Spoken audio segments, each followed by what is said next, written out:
કેન્દ્ર સરકારના નોટબંધીના નિર્ણય બાદ કેશલેસ વ્યવહારોને પ્રોત્સાહન આપવા ભરૂચ વહીવટીતંત્ર દ્વારા ડિજિટલ ધન મેળો યોજાયો હતો, જેમાં રાજ્યકક્ષાના કેન્દ્રીય કૃષિ પ્રધાન પુરુષોત્તમ રૂપાલા વિશેષ ઉપસ્થિત રહ્યા હતા। કેન્દ્ર સરકારે લીધેલ નોટબંધીના નિર્ણય બાદ દેશમાં રોકડની અછત સર્જાતા પીએમ મોદીએ લોકોને કેશલેસ વ્યવહાર કરવા આહવાન કર્યું હતું।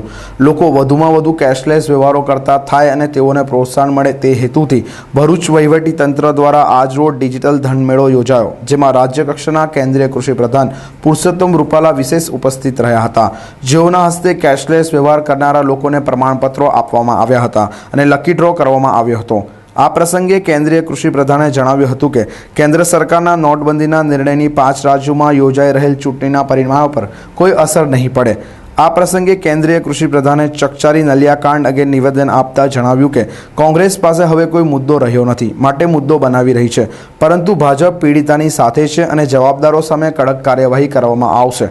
ભરૂચમાં યોજાયેલ ડિજિટલ ધન મેળામાં ભરૂચના અને ભૂતપૂર્વ ક્રિકેટર મુનાફ પટેલ ખાસ ઉપસ્થિત રહ્યો હતો, જ્યારે ધારાસભ્ય દુષ્યંતભાઈ પટેલ, વાગરાના ધારાસભ્ય અરુણસિંહ રાણા સહિતના હોદ્દેદારો અને અધિકારીઓ ઉપસ્થિત રહ્યા હતા। આપણે એના સાક્ષી બનવા જઈ રહ્યા છીએ। ડિજિટલ મેળા, ડિજિટલ પેમેન્ટ અને ડ્રો પણ ડિજિટલ રીતે થઈ રહ્યો છે। માનનીય મંત્રીશ્રી અને શ્રી મુનાફ પટેલ,